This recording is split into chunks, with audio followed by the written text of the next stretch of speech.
Welcome to the Hot Chicks Write Hot Books podcast with Jen Foster and Melanie Johnson, where authors give you their inside secret tips on how to be a successful best-selling author.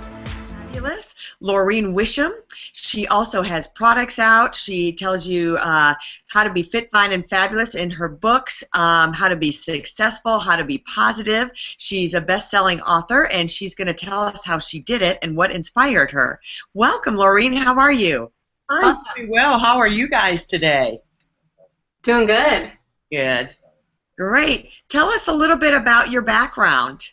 Well, I left corporate America about 10 years ago, and I started my own company, and I really wanted to make a difference. I wanted to work with high-achieving women who were wanting to move up if they were in corporate America, or they wanted to move out, or they wanted to change directions. And if they were business owners, I wanted to help them just start a new business or to expand their footprint in the marketplace.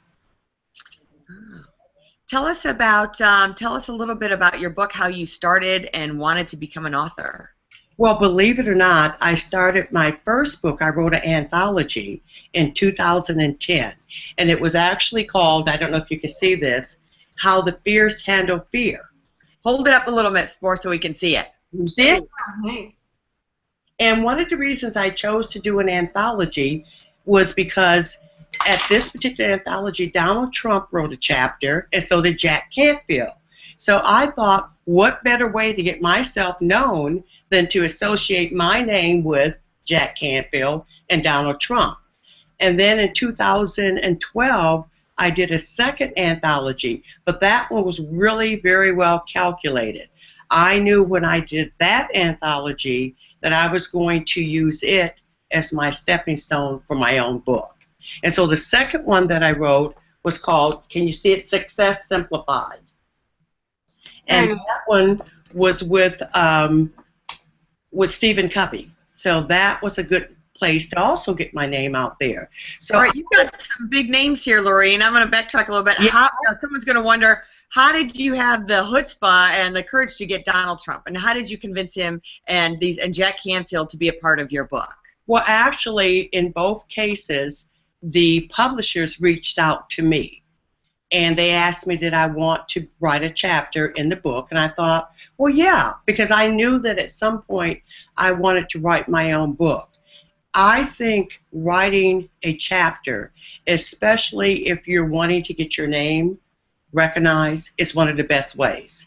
And I did that because I didn't have a book, and people were asking me to speak. And, if you don't have a book, it's almost like, well, gee, why are you a speaker without a book? So that was my main reason at that time, was to say, at least I'm published. Look who I'm published with. So that made the difference for me.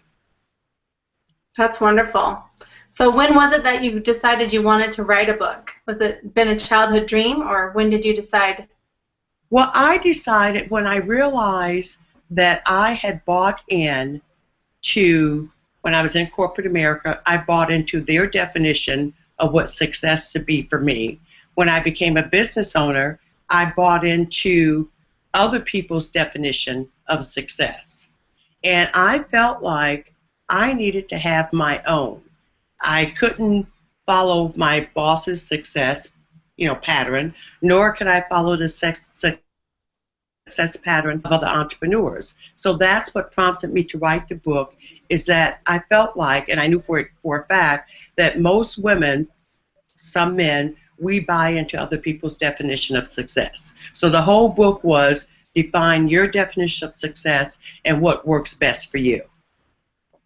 That's awesome. I love that you're empowering women and making them feel that they can take ownership of their own success. So tell us, so you decided to write your book. What was the process? How did you start, and how did you go through and pull all your ideas together? Can you hear me? Yes. Okay, I developed this 12-step process, and I learned this through trial and error. Do you want me to kind of go over the steps that I used? Yes, that would be awesome. That would help our wannabe authors here, potential authors. And believe it or not, this was trial and error. The first step I think that anyone should do is that you have how are you going to publish a book? Because there's so many ways to publish it. You can self-publish. There is a time to self-publishing taboo. If you did that, it was like you really weren't a real author. But of course, things have changed. There's also, if you want to be, if you want to get someone who's an independent publisher. So I had to figure out how did I want to do this. But for me, I decided to start my own publishing company, and then I partnered with another publishing company, and I farmed out the part where they did the editing and cover design. But the book came out under my company's name. So that was the route that I chose. That was the best for me because I wanted complete ownership of my book. The second step that I did, I set a date. You know how some people, when we write a book, we may take 3 to 4 years to do it.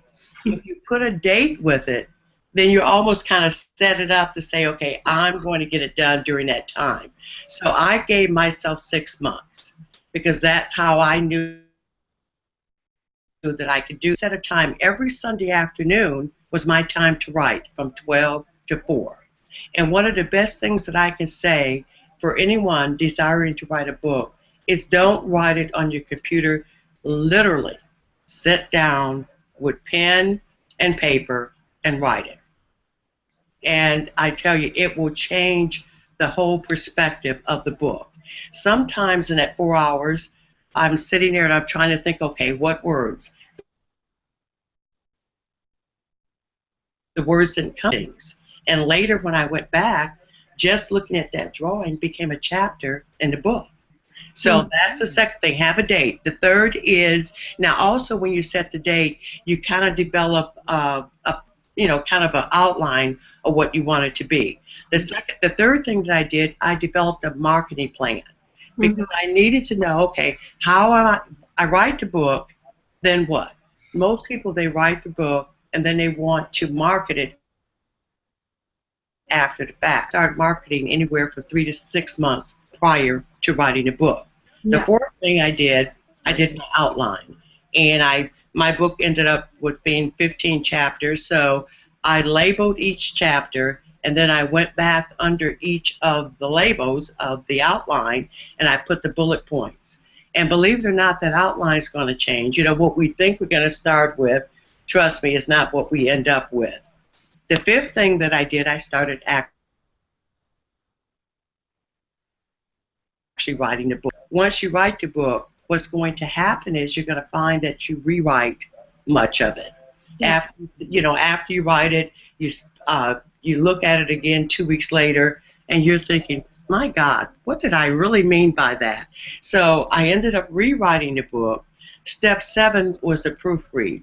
One of the things I think is real important is that you get a professional editor to do the proofreading. That's costly, of course, but the worst is to read your book and you see about 500 different errors, and that was the one thing I did not want to see. I did the cover design in step 8. However, step 8 was originally my step 1. I designed the cover first, and I ended up spending money that was a waste of money because the first cover did not work for the book after I finished the book. So I would suggest doing the cover design a little bit later. Step 9 was I built an online plan. How was I going to let the world know about my book? So that was the online component. Even though it was part of the marketing plan, I really started working on that. Step 10 was I implemented the marketing plan that I had developed. 11 was I published the book, and 12 was I did my book launch. And we actually started the book launch 4 months prior to the book becoming an Amazon bestseller on April 4th. Awesome. I love that. Yeah, I love your 12-step plan. Now, what would you say out of that would you say would be do's and don'ts? You gave us kind of all the do's. What would you say were the things, don't do this, for sure? Do you have a list of those? Well, I do. Don't design your cover early on. Don't go with the first person that says they're a great proofreader. do your homework, make sure that they are who they say they are. The first person that I selected before I went with this company to do my proofreading, she really wasn't a proofreader. And so the don'ts is make sure that whoever you pick, that you really do a good job in discovering who they are and make sure they can do what they say they can do. Yeah, that's very important. So what have you done with your books since they've been published? Do you have book signing parties, or you said you speak, so you hand them out when you speak? Well, when I speak, they're my backroom sales. Okay. So when I speak, I use my book to get speaking engagements. Then once I get the engagement, I use the book, I sell the book there, I sell my book writing program, and depending on the speaking venue, I also sell my other products. Brilliant. And interesting enough, out of the book that I did with Donald Trump, I actually developed, and this is something that you can always do, I developed a CD series. So when that book came out, I came up with this series, and this sold very, very well. I took actually the book, the chapter that I wrote in the book, and made it into a CD series. Mm-hmm. You are so smart. You are way ahead of the curve. Yes. That you realized how to take your book and monetize it and make products from it. You're like all the way up to your speaking, and you've got products. Tell us about your other products as well and how you created them. Well, the other products all stemmed around this whole concept about being successful, being a high-achieving woman.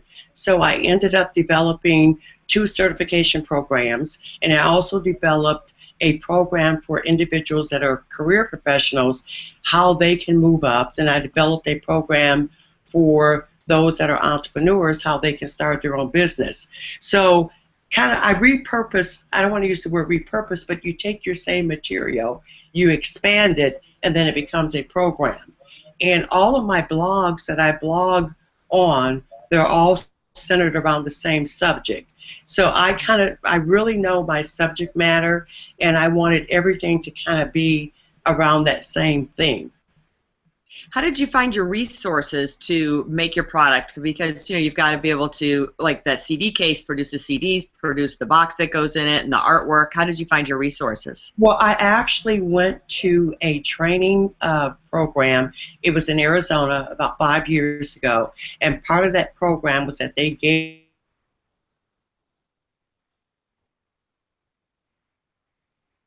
you all the jackets that go inside of it. So I did the research. I invested the money to go to a seminar. I think it was 2 or 3 days, but it was money well spent.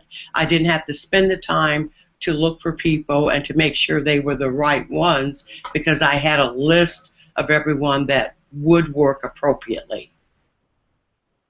You're a smart cookie. Mm-hmm. Well, you know how we learn from our mistakes, but I also want to truly a blogger and say if they blog every week or twice a week, a lot of times you can take what you blog and create a book just from your blog posts. That's a great idea. So that's something I haven't. Oh, go ahead. No, that's something I haven't done, but my next book, I really plan to use my blog posts. Give us some tips on how you get people to buy your book online. Well, online I advertise. I advertise my book through my community, and I promote it that way. When I speak, I promote it. When I connect with someone and they become part of my funnel, one of the things I offer a complimentary chapter of the book. And usually, when they get the one chapter in the book, they like what they read. They like what they read. They order the book. So offering something free is always one of the best ways. And most authors, they will do just that, is to give you a free chapter of the book. Mm-hmm. And what you're telling us before is just repurposing your content. So, like you said before, you first wrote the chapter in the book, and then you made a CD series on what you had written about. Right. Or what you're saying about the blog, you already have your blog posts, so take them and make a book. So it's so important to repurpose your content, and then you don't have to work as hard, but what you're doing is working smart. Right. And one of the things, too, when you're repurposing, especially if you wrote something, say, 2 years ago, really make sure that it does apply for today. Always keep your content updated as much as you possibly can. All right, your book is really spectacular. I'm very impressed with your book. I've read through it briefly. Tell us, like, the 3 things that you think are the most important takeaways from there. I think the 3 things that are most important is that we have to, number 1, have our own definition of success. Number 2, we've got to realize that in our lifetime, many times in our lifetime, we're going to have to reimagine what we want to be. We're going to have to reinvent ourselves, and we're obviously going to have to reemerge. And I look back probably over my life, and I probably have done this so many times, and that was what I wanted the readers to know, that we don't stay the same, but that we've got to make changes. So I think making a change, understanding who you are, figuring out your purpose, and making sure that you have balance in all of the segments of your life's wheel. For me, I only focused with the 8 segments. I was only focused on 2 of them, and I realized that I was not balanced in my life. So I figured out how to make each of the 8 segments work for me, and to make sure that I have that balance throughout my life. Very smart. A workaholic, so I kind of didn't work out. I really didn't spend time with family and friends like I should. And those are important components. When you're trying to grow your business, you've got to have all of those working for you. Mm-hmm. Tell us maybe a funny story that happened to you during the book writing process, or once you've had your book.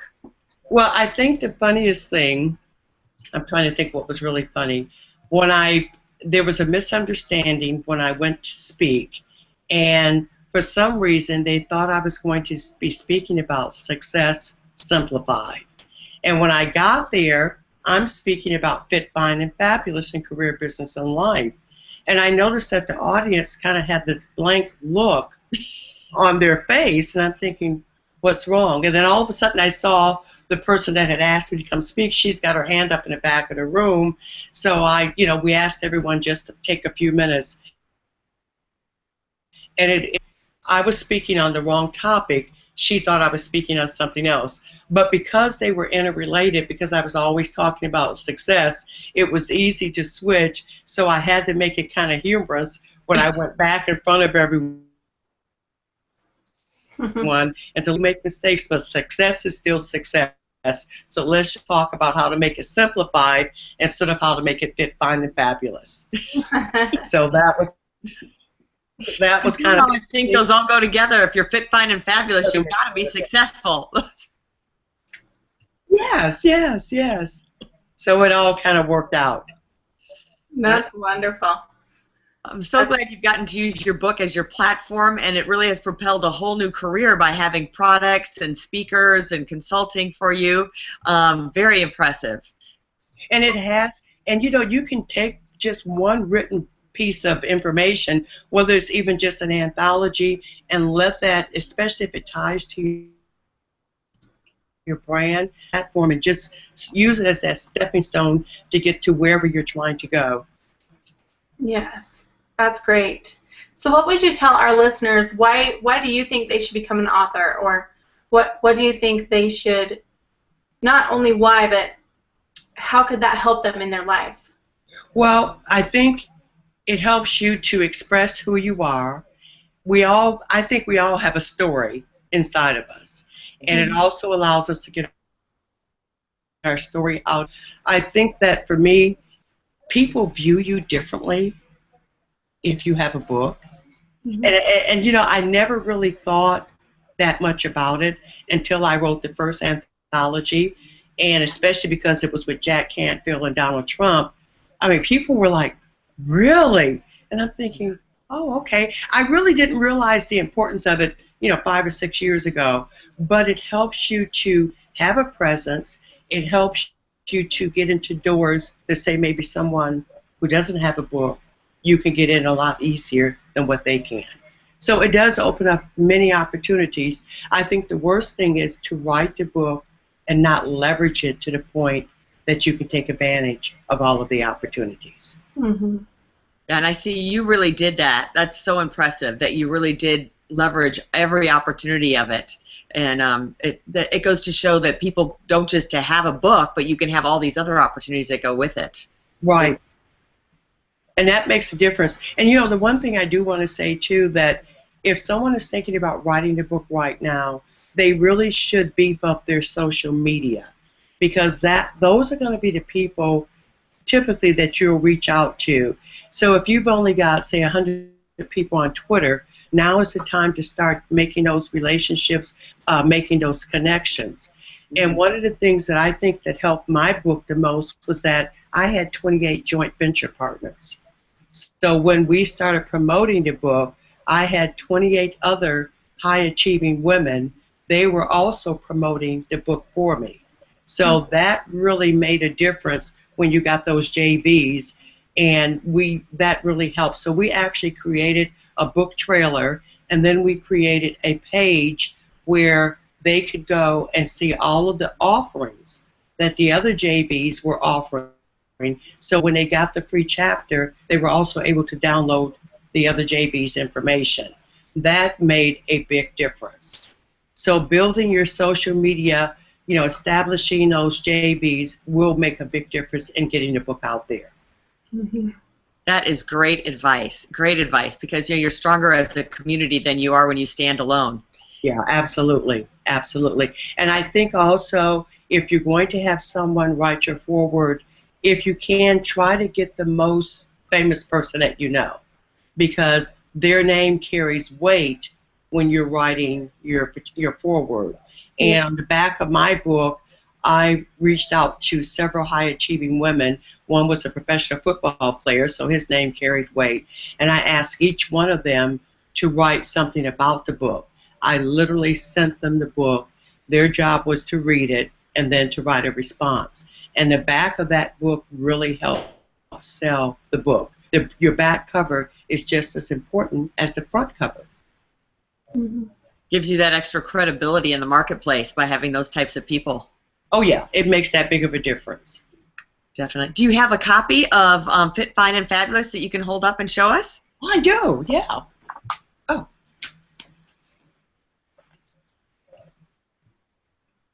Oh, I love that. Great. And this, believe it or not, was the third cover design, and that's why I say I've got each of the people that wrote something. I put that on the back, and the person that wrote the foreword, because a lot of my professional women, she's involved with a lot of the professional women, so I chose her because her name was very well known in the community. That's great. Can you give us your website of where we can find you, and everybody who's listening can find you? Sure, I've got two websites. The first website is drlaureen.com. That's drlaureen.com. And if someone is interested in learning how to write a book, they can go to writingyourbooknow.com. That's writingyourbooknow.com. And I actually teach my 12-step program so that they can write their book and hopefully get it out there and get it published pretty quickly. I love that. That was so inspiring. You gave excellent content, and I especially like the one about that you need to set your deadline and schedule it. Schedule your writing days. So it's like a job. You have to go there and you have to have 3, 4, 5 hours that you're going to be writing. Right. Just get it done. So many people get stopped and stalled through the process, and they start to write the book, but then they just lose their focus and it doesn't happen. And believe it or not, in those 6 months, I can only remember missing one Sunday that I did not write. I used to get invited to so many things that I wanted to go to on Sunday afternoon, but I made the commitment that was my writing day, and no matter what, that was when I sat down and did the writing. That's wonderful. And your success has paid off. Here, I'm going to share my screen with everybody. This right here, so can everyone see? This is Dr. Laureen's Amazon page, if you can see that. And Fit, Fine, and Fabulous. And Success Simplified, so her 2 books that are on there. And I'm sure you can get the other books online as well, right? Yes, you can. Okay, so go ahead and follow her on Amazon, and then her websites again are drlaureen.com, and she's got her nice opt-in right there. You can opt in, so all her blog posts are there. And on writingyourbooknow.com also has an opt-in, and it has the Writing 12-Step program. So hopefully everyone can go ahead and go and subscribe to her. That would be wonderful. And we'll offer Dr. Laureen's books on our website as well. So if you go to hotchickswritehotbooks.com, we'll have it there, and we're offering it there as well. So thank you so much, Dr. Laureen. It was just fabulous. So much great information on a multitude of topics. And I think, I know I got a lot out of it. I'm sure everybody else did too. Thanks so much for joining us. No, thank you for having me. It was certainly my pleasure. Thank you. Thank you. All right, we'll see you next time on Hot Chicks Write Hot Books. For more information, you can visit our website at hotchickswritehotbooks.com, or you can text your name and email address to 832-572-5285.